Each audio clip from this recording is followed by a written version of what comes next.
All right. Hello and welcome back to the Carl Jackson Show. Again, your daily dose of objective truth in a world of confusion and lies. Guys, I want to talk to you about the big, beautiful bill, the good, bad, and the ugly.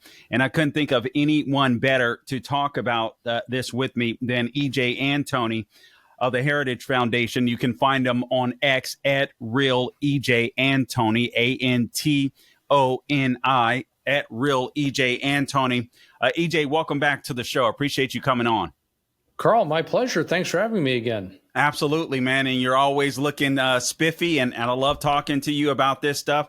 And I got to get your take, the big, beautiful bill from the House version, if you will. Obviously, it's going to the Senate, likely to be chopped up a little bit.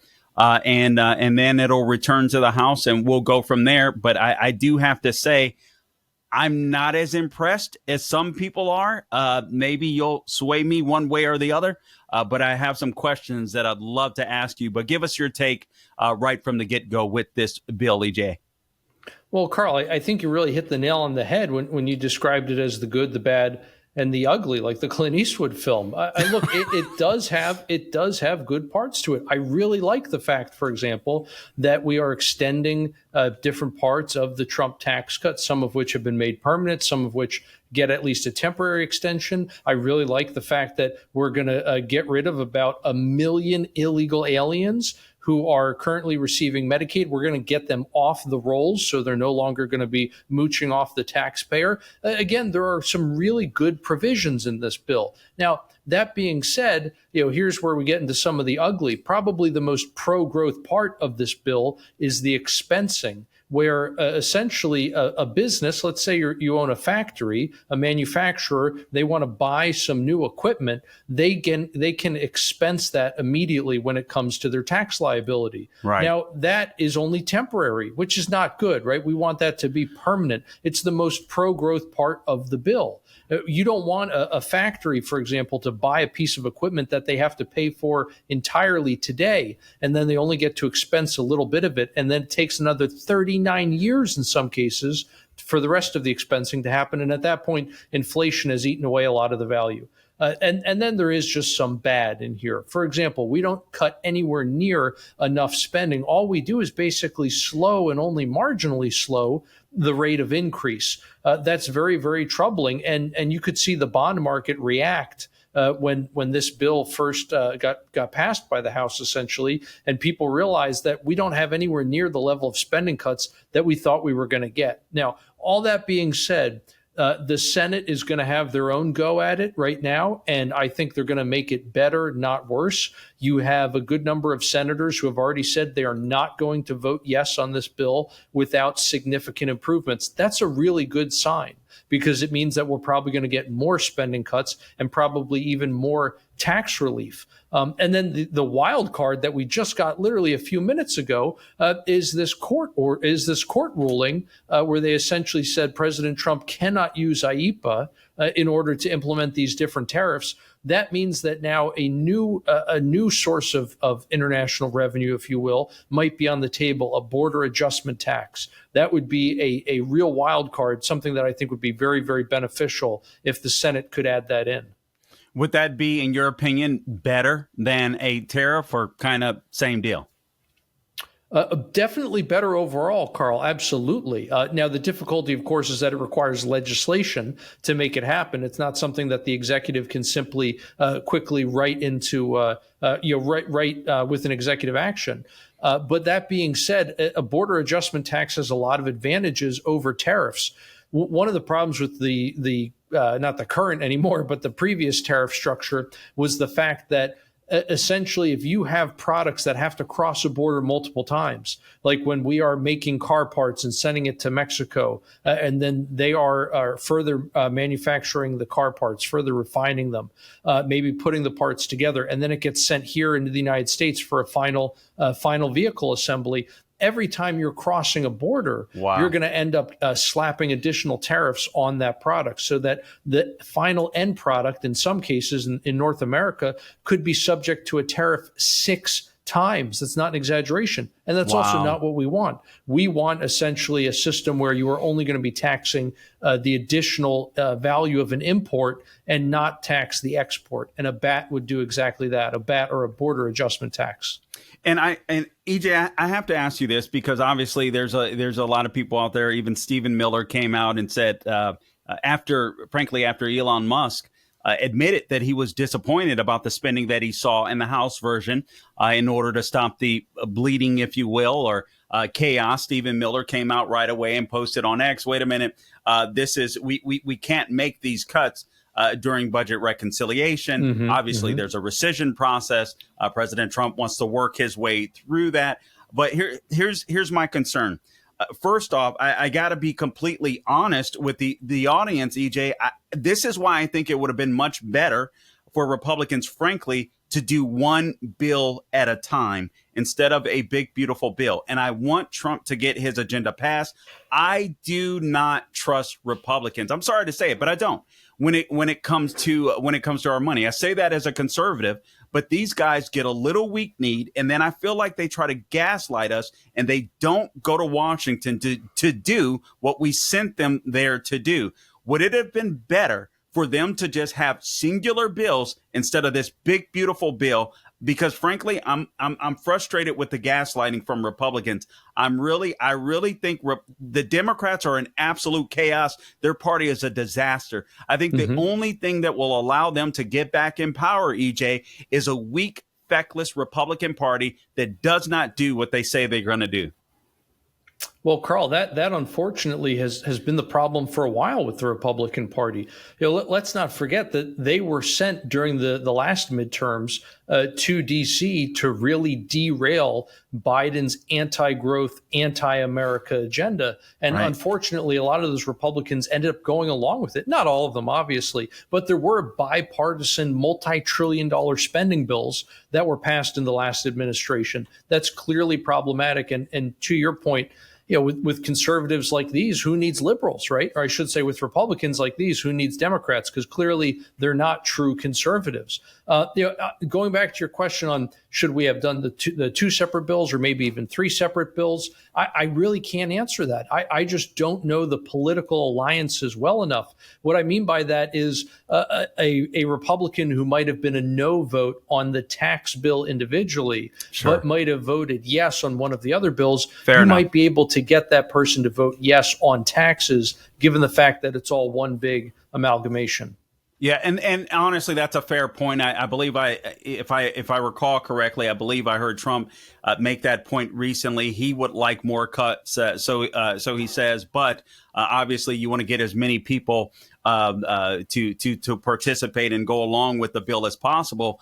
I just feel like it gives them a little bit of cover. I do want to mention more of the good things because there are some good things in there. You did mention border security. We definitely need that.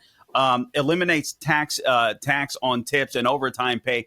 I do like that for blue collar workers, but I got to be honest, EJ, don't we have to cut spending to make sure that we can bring that to fruition with no problem?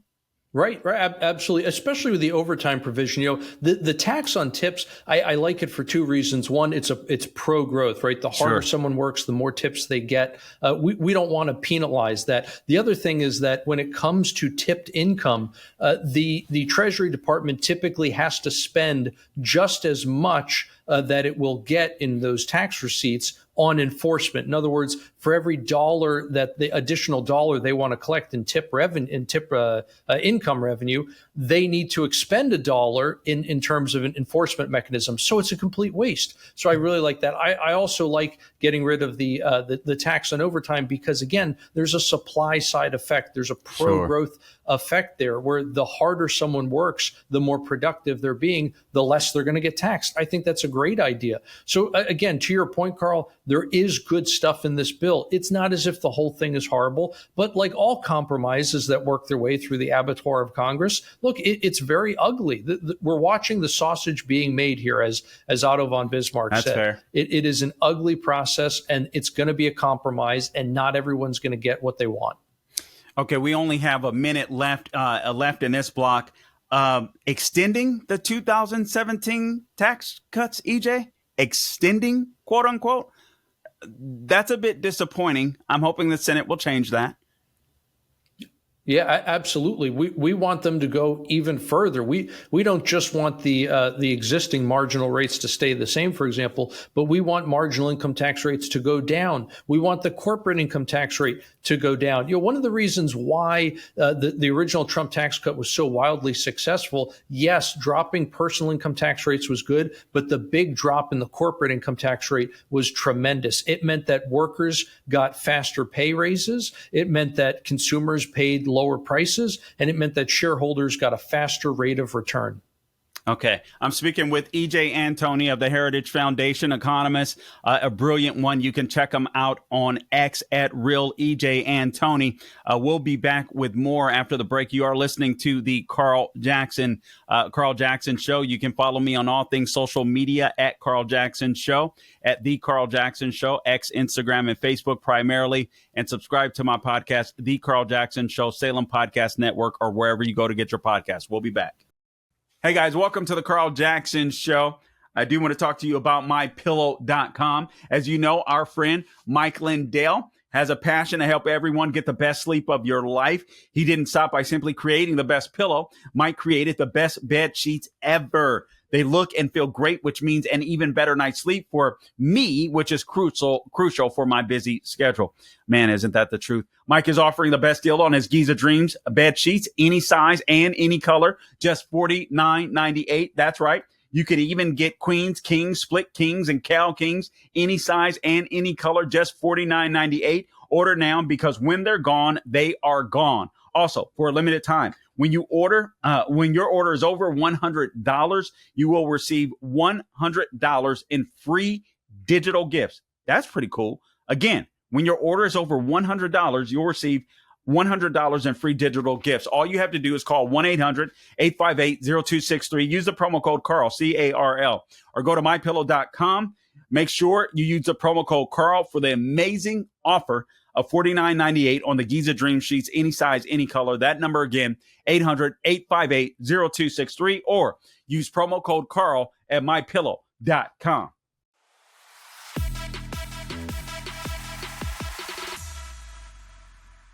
All right, welcome back to the Carl Jackson Show. Again, I'm joined by my guest, E.J. Antoni of the Heritage Foundation. I guess I should say Dr. E.J. Antoni, because he is a PhD. He's an economist, a brilliant one, but he's not stuck up. As what I love about him, he's very concise. He makes economics where I can understand it, which honestly is a compliment to his ability to be able to make the complicated simple for people like me. So I encourage you to follow him at Real E.J. Antoni on X. And honestly, he's pretty good at his I would say, I like saying Twitter. The X just doesn't sound good. He's really good at his Twitter game. So make sure you check him out on X. Giving you information about the economy, information that you need to know. And that's what we're trying to do here.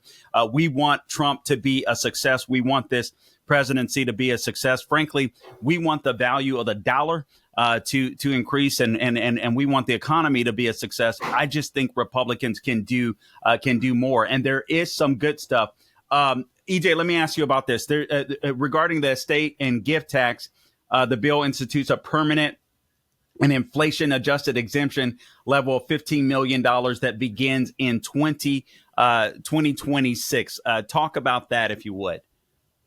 Oh, certainly. We're talking about money here. We're talking about assets. We're talking about wealth that has already been taxed. The income was taxed. You had additional taxes in terms of sales taxes at the time of purchase. Very frequently, we're talking about real property, which means you've been paying property taxes on it.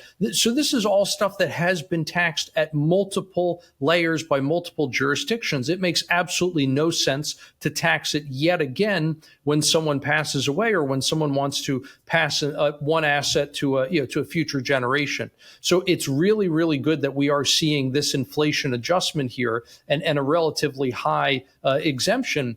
The reason being is that over the last 4 years, under Joe Biden, the dollar lost a fifth of its value. So that means that prices rose tremendously, roughly 20%. And so a exemption that previously would have been pretty sizable lost a lot of its value. In other words, $1 million exemption was only worth 800,000. So Man. now all of a sudden that $200,000 difference, let's say, would be subject to tax. So the fact that they are inflation adjusting it is great news. This is something that, we've been pushing for them to do with other things like capital gains. Why on earth should you pay for the increase in a stock price that is due solely to the dollar losing value? You mentioned that we want a strong dollar, Carl. You're absolutely right. We don't want the dollar to lose value, which is a tax, and then for you to get taxed again on top of that because prices are going up. I mean, when you look at it in those terms, I think it really just exposes how absurd it is.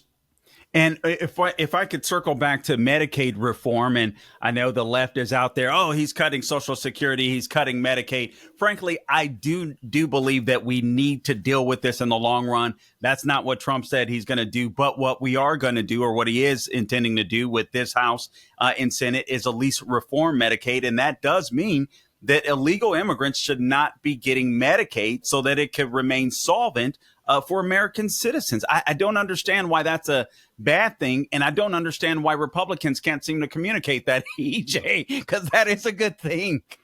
Carl, 100%, and I'm not quite sure why this hasn't really been communicated to the American people either. So here you go. Let's give it a shot. By reducing illegitimate payments in programs like Medicaid, you are keeping costs down for taxpayers without affecting any of the legitimate beneficiaries. And then when you talk about things like Social Security, I mean, my goodness, when DOJ finds that there are people 150 years old who are receiving Social Security, obviously there is fraud, there is corruption, there is abuse, there is waste. And every time you get rid of any of those, every time you reduce the fraud, you reduce the drain on the trust fund. In other words, you're prolonging the solvency of the Social Security Trust Fund, ensuring that not only will today's beneficiaries keep getting their checks, but future beneficiaries will be able to get their checks for longer too. It's a win-win because look, no one can really, I think, honestly, argue for illegal aliens receiving hard-earned tax dollars, and yet that is what the opposition is trying to push.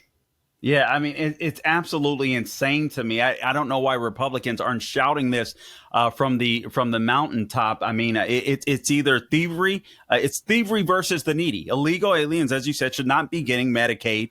This is a program for the needy. We want to make it solvent. That's what we're going to do. If I could flip to some of the bad, I don't understand the logic, EJ. And again, I'm speaking to E.J. Antoni, economist at the Heritage Foundation. Check him out at Real E.J. Antoni, at Real E.J. Antoni on X. And you can check out his writings at Heritage. I was actually reading through an older column of yours earlier talking about the Federal Reserve here, EJ, just to try to make myself feel smart, to be honest with you. But that's how I roll. But some of the bad, I got to tell you, when it comes to this Green New Deal, this is one of the things that upsets me to no end. Why are we not removing this Republicans hook, line, and sinker? I think you just allow Democrats to come back to keep using this as a cudgel for the woke left, frankly. Yeah, this is very problematic, Carl. I mean, look, again, this is where it's so mixed with this bill. It's good that they are sunsetting the IRA subsidies. In other words, all this green new scam stuff, right? It's good that they're going to sunset it, that they're going to end it. But you know what would be a lot better? If you just stop it today. No, because by saying, look, in a couple of years, it's going to end, what that does is it encourages people to get all of the spending in today on things like these solar boondoggles or the wind energy boondoggles. They put all the quote unquote investment in today to still get the credit, and that because they know the program's going to get sunsetted. And so you don't actually end up having that much of a reduction in terms of the overall cost of this program. You're just handing out all the subsidies right now instead of spreading it out over 5 or 10 years. So that's part of the reason why when they did a dynamic scoring of this is what the Penn Wharton model did, for example, when they dynamically scored the bill, which means they take account of different incentive effects and how people's behavior will change relative to the changes in the law. The score actually got worse. In other words, it would cost more, not less, because what happens is the dynamic scoring is acknowledging how all of these costs are essentially just going to get dragged from the future into the present. So instead of the bill being hundreds of billions of dollars over the course of 5 years, it's going to happen almost all at once. That means it doesn't actually reduce costs all that much. Oh, and honestly, I just feel like this is a once in perhaps in a lifetime opportunity to cut spending in Washington, D.C. You've got a guy in Trump that has a backbone of steel. If Republicans don't do this now, I'm not sure that it'll happen. And honestly, I don't buy into the narrative that Democrats will automatically lose in 2028 or in the midterms in 2026. Right. You just never know. And we simply cannot take that chance. So there again, to those of you that are tuning in, there are some great things. The tax cuts, extending those, eliminating tax on tips, overtime pay, of course, border security, taking illegals off of Medicaid, work requirements for Medicaid. I think all of that is good. Although they tried to implement that years down the road. I think Chip Roy is the one that arm twisted to make sure that could be implemented into the House bill. But now it's up to the Senate. EJ, what do you are you able to stay another segment, or we have a couple minutes left? If you can't, no problem, because we had some technical difficulties. But a couple things I'd like to ask, but if not, it's fine. Sure. Okay, perfect. All right. So what do you? I want to get your take. Both. A lot of people have been throwing shade on Rand Paul, and sometimes I don't like what Rand Paul has to say. Sometimes I think he's right on the money. I think he's right on the money when it comes to the deficit spending. I'm concerned about the deficit spending. I'm concerned that it'll lead to more inflation. Obviously, you talk about inflation all the time. Inflation is a tax on the poor. And this is why I think we need to handle this right now. Oh, did we lose him? Oh, no, I'm sorry. I okay. got you. No, I agree 100%, Carl. This is something that needs to be handled today. We talk about all of this spending and the deficits and the debt as if it's exclusively a burden on future generations. And don't get me wrong, it is a burden on future generations. We are quickly approaching a point where because the debt is so large and the cost to service the debt, the interest rate on the debt is getting so high that we are very quickly going to be spending $1.8 trillion a year just in interest on the debt. So that is a burden on future generations. But inflation is a hidden tax today that is paid today by today's people. And so it's not just that future generations are going to have to pay more. It's that all of your listeners and viewers are paying more in the form of higher prices because of the inflation tax that was levied on us over the last 4 years, which by a lot of calculations is measured between $4 and $5 trillion. EJ, we only have 10 seconds left in this block. Can you please call the Trump administration and tell them that you'll communicate economic policy from now on? For God's sakes, we need help in that arena. Anyway, we'll be back with more with EJ Antoni on the other side.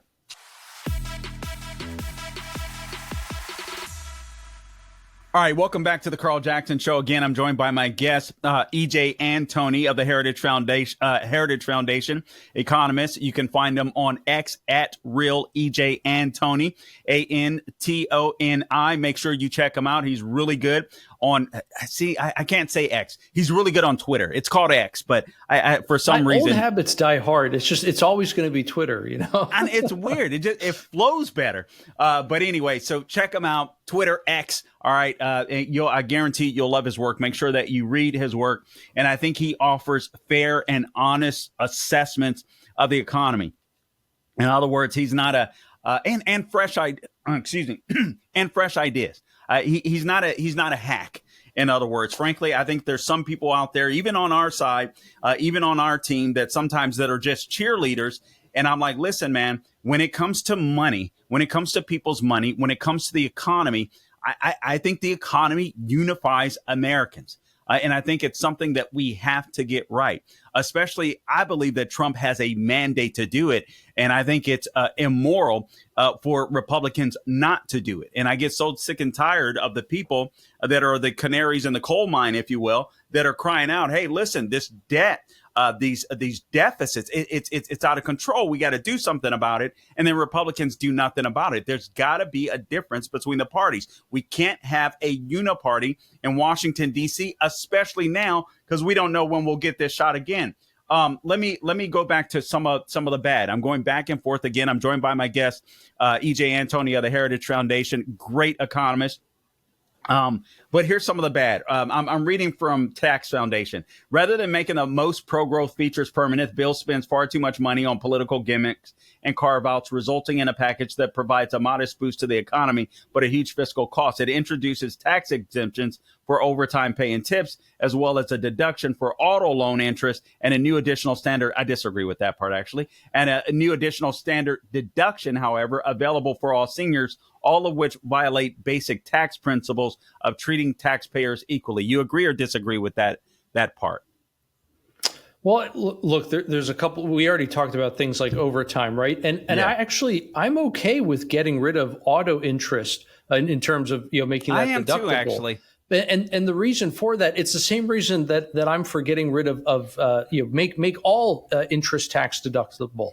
The problem, Carl, is that it's getting taxed twice, right? If the income that I spend on interest is getting taxed, but then you turn around and the person receiving that income, essentially receiving that interest, it's interest income for them, it's getting taxed again. So it actually gets taxed twice. And that's not what we want to see in terms of that transfer. So if you get rid of I don't care which end you get rid of it on, either the person who's paying the interest or the person who's receiving the interest, either one. But just from an economic efficiency standpoint, you do want to see one go away. Now, the one thing I think the Tax Foundation really zeroed in on well was the cost of raising the SALT deduction. Yes. We shouldn't even have a SALT deduction. No kidding. This is the opposite of interest, right? This is a deduction that shouldn't exist at all. One of the biggest pay-fors in the 2017 tax reform was capping the SALT deduction at $10,000. And that was a big reason why, essentially over 90% of American filers could simply just use the standard deduction. They didn't have to itemize anymore because the value of the standard deduction went up and the things they were able to itemize went down. And who had to pay more as a result? It was exclusively very high income earners in high tax municipalities like New York, like San Francisco. And so by increasing the cap on the SALT deduction, what we've done is we have tremendously increased the cost of this piece of legislation, but who actually benefits from it? Again, it is exclusively high income individuals in places like New York City, Chicago, San Francisco. And that's exactly this is what frustrates me. And I know there's a lot of people on the right, at least in some of these states in New York, that are really fighting for these SALT deductions. And I think correct me if I'm wrong, EJ, but I think they went from the 10,000. You may have mentioned this 10,000 to 30 or 40,000. And I'm like, why are we subsidizing? We didn't do it. Trump didn't do it the first go round. Why would we do it now? Why are we subsidizing these states that are fiscally irresponsible? It makes no sense to me. And frankly, I was sitting in for Larry Elder just last week. I had callers call in and say, Carl, listen, if they cut the deficit spending and try to get this debt under control as well, I'm okay. I'm okay. I understand. I live in a blue state. I get callers calling in to say that. So I don't get it. It's just a disaster. I do not get that. Well, and Carl, the thing that really makes no sense to me is so many of these, the so-called SALT caucus in the House, these different Republican representatives who are in blue states. They're not in blue cities, though, because there is no way a Republican can get elected. Point. In a place like New York City. So the areas that those Republicans represent, yes, they're in states like New York, like California, Connecticut, Illinois, Massachusetts, whatever the case may be. They're in very, very blue states, New Jersey too, but they're not in the blue areas. In other words, they tend to not be in those places, those municipalities with the highest levels of taxation. In other words, their own constituents are not the ones who are even going to benefit the most from this. It'll have a pretty minimal impact within their districts. And yet they've raised holy hell about this and have essentially been the reason why the SALT cap had to get increased so much at a cost of hundreds of billions of dollars. President Trump said he's waiting for this reconciliation process to play through. He wants it to go to the Senate, go back to the House, and then he'll make some rescission suggestions. Good move on his part. What are your thoughts?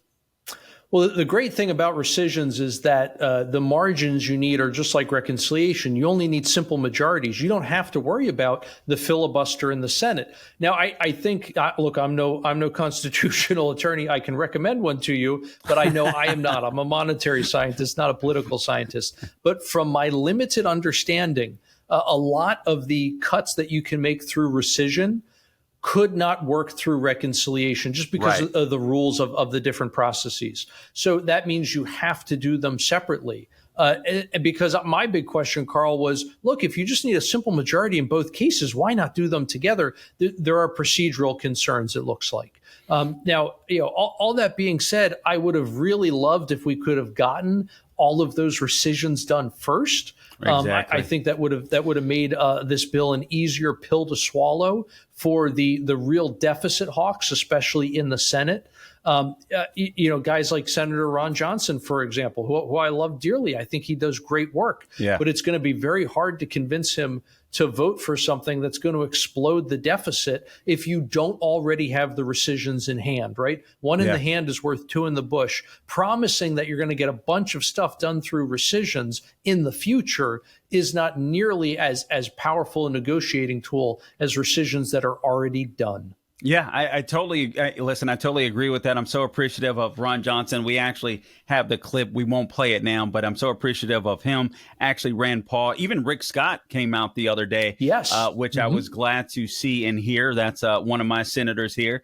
And said, listen, we really need to make some cuts here. And I totally agree with you. Listen, rescission and reconciliation cannot be done according to the rules at the same time. But it goes back to your point. This is what's so frustrating about Republicans. They could have done these cuts up front, first and foremost, and then worked on the bill. This is what they did not do. So they could have done it. They screwed up, basically, and now they're trying to gaslight us. That's what frustrates me about the Republican Party. I'm like, good Lord, if Nancy Pelosi could pull things off with her thin majority, it takes spine. Sometimes it just takes spine. It's not something that Republicans often seem to have. But we only have a minute and a half left. Again, I'm speaking with E.J. Antoni, economist at the Heritage Foundation. Again, check him out on X at Real E.J. Antoni. All right, what do you suggest Republicans, the Senate do, in your opinion? What should they do to clean this bill up, send it back to the House? Obviously, if there's major differences, it's probably going to have a hard time passing the House. But what would you suggest anyway from the Senate? Well, definitely doing more to get spending down. That would be huge. Excessive government spending is the source of essentially all of our problems today. It caused the fastest inflation in 40 years. It caused the fastest rise in interest rates in 40 years. It has completely frozen over the housing market. It has created a cost of living crisis, et cetera. So getting the spending down is the number one priority. But after that, going further on tax reform, make the really, really pro-growth provisions of this bill, like full expensing for businesses, make that permanent. See if you can get the corporate income tax rate down a little bit more. I mean, heck, some cuts to marginal income, personal income tax rates would be fabulous as well. And I think there's more that they can do to codify welfare reform. So some of these are incremental improvements. Some of them would be really big improvements, like getting rid of the SALT deduction or at least maintaining that $10,000 cap.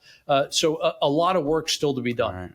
All right. We'll have to leave it there. We appreciate your time so much. Guys, for those of you in the viewing audience, call your senators. Make sure they make some real significant cuts. We still have a little time. Until next time, don't grow weary doing good. God bless you.